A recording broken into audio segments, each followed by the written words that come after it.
All right, so he's here because I want Shelby to have more advanced training. I want him to be responsive to commands. We do a lot of outdoor stuff. I want to take him with me, off-leash, on-leash, bike riding, hiking, and not worry about him running off somewhere or doing something that will jeopardize his safety or mine. And I'm also a little more advanced in age, and so I'm looking to have a dog that we can be together for 8 or 10 years, however long it is, and have him well behaved with me. If something happens to me or something happens to him, I want to have a dog that's again well trained and disciplined, so that we can hang out together. Sit. We always have Shelby sit. We have a couple little dogs in here in this room, so they're barking at Shelby as we leave. But hopefully you can see Shelby. It might be a little bit shadowy here. So, okay, I'm gonna have him sit right there. So you can see, every day he goes in and out of this doorway 6 times a day at least. And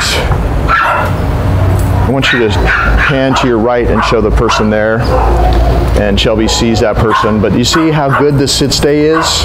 He wants to run over and say hi to that person, but he knows that he waits at this boundary until I come back, and then I say, okay, and then he walks through with me. And of course, if I'm taking him on a walk or I have to go somewhere, I'm by myself, I'm just gonna do a little left turn, which you're always gonna do, these little left turns. And see, he tried to pull because he wants to go say hi to that person. And I just went like this twice. And actually, I didn't even tell him to SIT, but that would be the next step here. Bring him out, have him sit, and then if he's going to be free out in the yard, to just pat his chest and say go, and he's free. Or to take him out on a walk, which in another clip you saw us go through the gate and go to the curb and then release him. And all that starting here is done before the walk. And it really helps make him more respectful of you in general, but also stopping at boundaries and waiting. You notice I step through because we're accentuating the fact that this is our boundary, not his. He doesn't get to pull us through or race through at will whenever he feels like it when he's on a leash. And it's just a great focus exercise, because obviously it's hard for most dogs to do that because they're all used to pulling their owners through doorways and gateways and across curbs and all that. So you step out to accentuate the fact that this is your boundary, not his. He waits, you come back next to him, you come out, you allow him to come out next to you, you have him sit, and you release him. Okay, bud, let's go. Okay. We're starting our walk out on the street with Shelby. Always have him sit at boundaries. You see I had him sit. I stepped out, he waited for me to come back to him. He's gonna walk through with me. Okay. And since I'm by myself here, I'm gonna just do a little left turn, close the gate here. Always turn left into him when you have to go somewhere. Use your body, so you're never gonna be dragging him right. You're always, even if you have to go right, just do a little left turn like that and go right. He'll stay right next to you. Sit. I always start the walks this way, because if you don't start this way and you just let him drag you out through the doorways and through the gate out onto the street, he's going to be ready to pull you around everywhere and be overstimulated and be much more difficult to handle unless you start the walk where the training actually starts on the inside of your front door. You have him wait, you do the whole doorway thing that I just did there, step out, step back, he walks through with you. The gate, the same way. The first curb, sit, stay. You saw me just walk around him. And now we're going to cross the street. Okay, and see how he'll just take off? He's so used to pulling his whole life that it's really hard for him to walk slow. So the only way that you get him to slow down is for you to move slowly. And see, if I walk slowly and I tap a little bit, he slows down. And so I knew he was going to launch forward when I released him. So what I did was I just held it with 2 hands, but I'm not restraining him continuously. It's more like a little tap and then release. And see how he's starting to learn how to walk slowly? And then we're on the other side of the street. Now I'm going to have him sit, and here we release him to be on free time. No, make sure he really waits. Go, and the walk starts. But because you took an extra 2 minutes or so, starting from when you hooked him up on the inside of the front door on his leash to coming out here, you took that extra couple of minutes to slow him down, start the walk in a very centered, very focused way, and then released him after that. You have a much calmer dog to start walking with.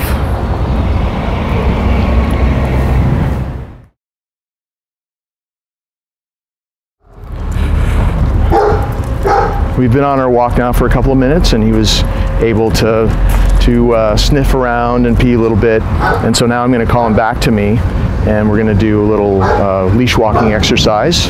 Come. Good. He comes back to me. I step into him. I have him sit. And what I'm going to do is just do what I call left-hand circles. That's really all they are. Okay. You walk maybe 6 or 8 or 10 feet. Do a little left circle. And then sit. And with your right hand, eye contact. Good. And then just do this. Just do like as many as you want. I usually do 5 or 6 in a row. Okay.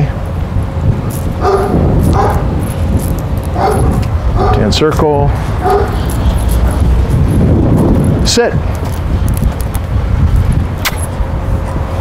Good. No. See how anxious he is out here? So it's been my goal to slow him down and teach him to not pull, to not be overexcited constantly and reactive out here. So I'm working every day with these exercises. Okay. And over time you'll see he'll be a lot calmer out here. When you turn left, he's drawn back next to you. Sit. Good. You can see how anxious he is. There's a dog across the street barking at us, and he's very distracted by that. But that just makes this easier to show you doing his training in a real life situation. Okay, let's keep doing it. Left hand circles. I don't care what he smells on the ground. Sit. You just power through this. Good. Make sure he does things your way. He's actually working for you right now. He's not on free time. Okay.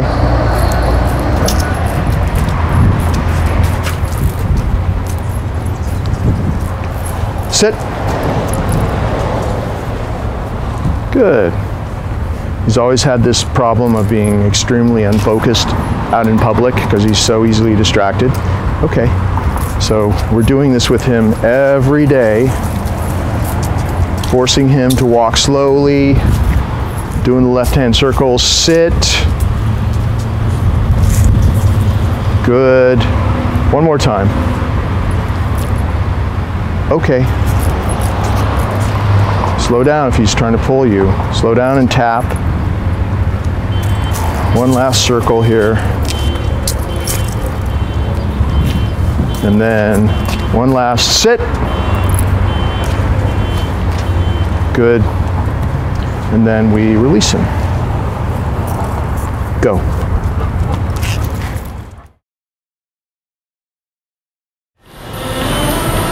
Sit. We are here in a very busy place, just to show you that Shelby can actually do these commands in public, in the presence of a lot of distractions. And there's a lot going on here at this store. A lot of people walking around. And he may pop up, but I'll show you what to do. He does pop up. That was really good. See, that kind of distracted him. So if he pops up before you release him, you say no, and you just reset him and put him back. That's tough having something like that going right past him.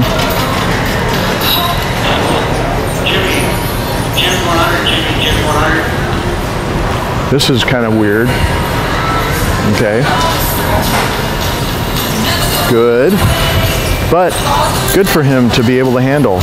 not something that he's probably going to see very often or ever again.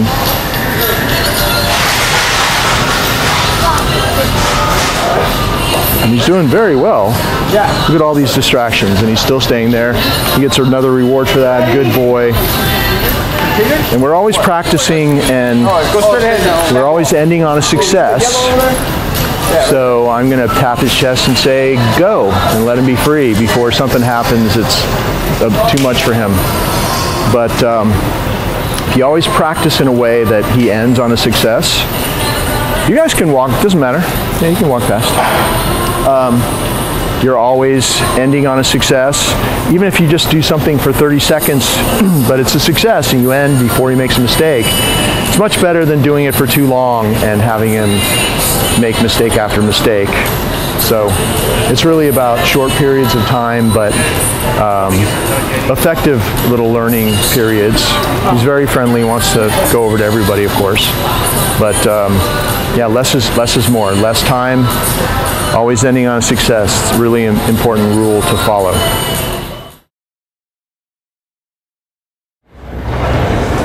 Down.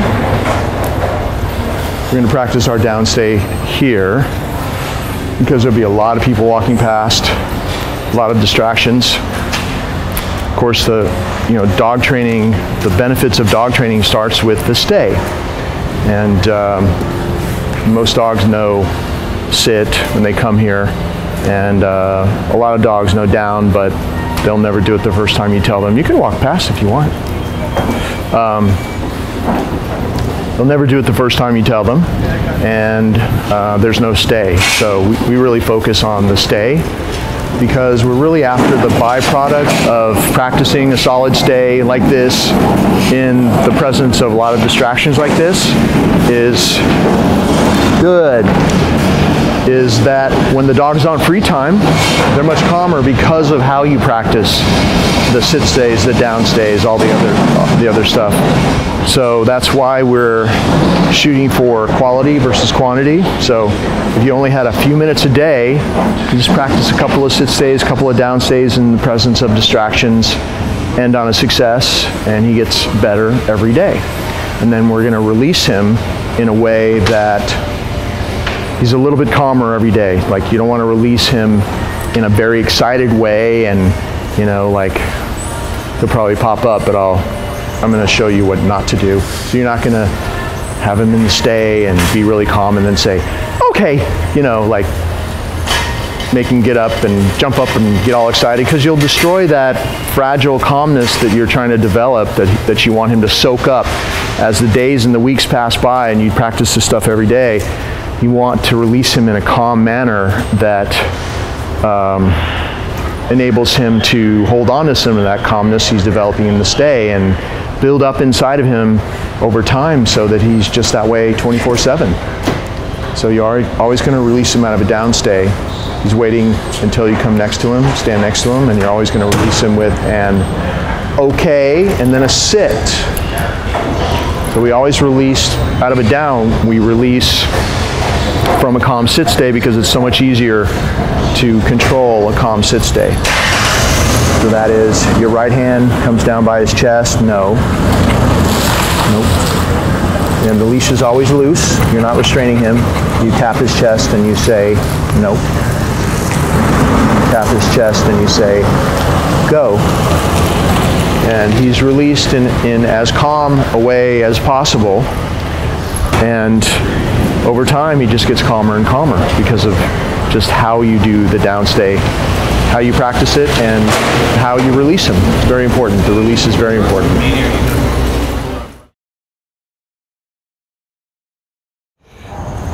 Here we are practicing the greeting routine, and Shelby had a little jumping issue, and especially with people that he likes. And so we practice this every day where we walk him up to a person that we're introducing him to and have him sit. I step over, give the person a little treat to give him.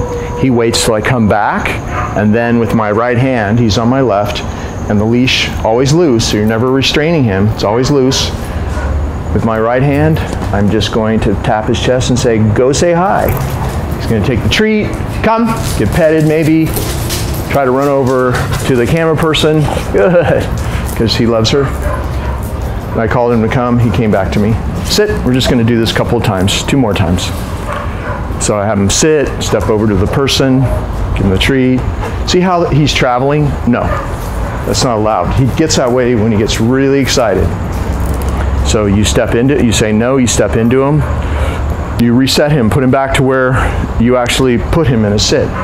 Make sure he stays there. If he starts getting up and moving towards you slowly, you have to say no, and you have to reset him and put him back, make him wait. And see how anxious he is? Like, this is his issue, is just always being anxious and always jumping the gun. So make sure you really slow everything down. You make him wait, because he needs to practice waiting and not, you know, going right before you actually release him, and never restrain him, because the reason this happens is because there's been a lot of tight leashes and restraining, and that's what causes a dog to be easily overstimulated on the leash. So when it's loose like this, if you continue practice just doing everything with a loose leash, and he's interested in flies there, doing everything with a loose leash, as you see throughout this video, you'll see over time he'll gradually calm down. So he's really waiting. Nope, see how he popped up? All I did was I said no, and I gave him a little tap. So with my right hand again, let's try it again. Go say hi. See, that time he waited, gets the treat. Come. I'm gonna call him back to me. Good. Step into him, have him sit. We'll do it one last time. It's a great exercise for teaching him focus and for him to learn how to calm down in exciting situations. Doing this with somebody that's just coming in from being gone all day, member of your family or just friends, anybody, it's great practice for that. But also just even when you're just at home with you know, just family members, just out of the blue, just practice this in the living room or in the kitchen. And you've got the sit stay, you've got the sending him over to say hi, you've got the come command, so it's a great little exercise to practice. Go. Come. Good. Sit. There's your greeting routine. Okay. Sit. Always have him sit. Lead him up to the mat. Have him sit. Make sure that he's not straining on the leash. He's not pulling you, so the leash is loose. If he is doing that, you can just tap a few times, and that really does a good job at him waiting. Just you're tap and releasing. Tap and release. And then with your right hand, pat his chest and say, go to your mat. Down. Step over with him. Notice how I stepped over along with him when I sent him there. I told him down. Now he's down on this mat. We're always going to reward overhand like this with whatever reward you're using. No. Good. This is a type of training treat that is actually food, complete food. So although it probably wouldn't be the absolute healthiest thing to give him for his lifetime, during this training period when he's doing things, learning new behaviors, he gets these rewards. They're high value rewards, but they are also part of his meal. Good, so he's actually getting part of his meal in exchange for each bit of learned behavior. It's much better than just some junky treat. And notice how I'm just practicing this basic, good, downstay, where he stays in a down and I walk around him. It's just that in itself for most dogs is not easy, because when you walk behind them, they'll pop up. Like this kind of stay behind is, a lot of dogs can't do that. So of course we had to practice that a lot with Shelby, but if you just get this move down, and if you just do this 2 or 3 minutes a day, I'm going to end up doing it 5 minutes or so here, but good. Just do it for whatever time is comfortable for you. Just make sure that he's calm, he's actually waiting. The delivery of the reward is very important, because he needs to wait Good. Until you withdraw and then take it off the mat. And notice how I'll take the treat out of my pouch with my right hand and I kind of swing in like this. Good. If you come like this, you know, and you're like this, you will trigger the dog to want to jump up and take the treat. So always reward the way you see me doing it here, and it'll be much easier to do this exercise, and he'll stay a lot calmer as well. There's a lot of things that you can do, obviously, to try to test his downstay. One thing you can do is to pull on the leash, because every dog that comes here in the beginning will get up and come to me when I pull on the leash. Good, but now he knows that he only leaves this downstay one way, and that's when I go back next to him and release him in a very specific way. And so since we're in a fenced yard, I can drop the leash and walk farther away and come back. I can do any number of things, and in your environment, those things you practice there will be different. Good. But the bottom line is, and I'm going to keep talking while I walk farther away, doing some big wide circles. The bottom line is, we want to do this exercise and all the other exercises as well in a way that promotes calmness in him. And it is so much about the details. It's about how you reward him, how you present the reward for doing this. It's about how you send him to the mat. It's about how you release him, because especially when you release him, you want to release him in a very calm way, because we want this calmness that he develops in this downstay. Good. To take over his life, basically. We don't want to have to be doing training 24/7. We want him over time to have the byproduct of doing things this way that over time just stabilize him and make him calmer and less anxious over time. He's a very anxious dog, as you know. He's panting right now, even though it's not hot. He's always panting. He's panting because he's excited. He gets overstimulated easy. So when we do these thinking exercises, and that's what this is, even now, like, he's anticipating, oh, David's gonna come stand next to me and release me, but maybe not. So I'm trying to trigger him to get up, but he's gotten really good at this. So he gets a reward, and notice how I'm really pausing here. No, if he looks like he's gonna touch my hand or take it, I pull back and say no. And you might have to do this for a while. Good, see that calmness? Just those 2 seconds, 3 seconds, pausing. He's really waiting, respectfully waiting for you to withdraw and take it off the mat and not touch your hand. Those, you know, those little repetitions of those little gaps of focus start to add up in his life, and it will change a dog over time. So it's just these little things that add up together to really make a big difference. And how you release him really matters. Everything's done in a very calm, direct way. And if I wasn't talking now, I wouldn't have said hardly anything. But he's even calm because even though I'm talking a lot. He's waiting for you to come back next to him. You're holding the leash the way you normally would, which is coming out the back of your hand like this. So you can always do this if you have to tap him if he jumps up before you release him.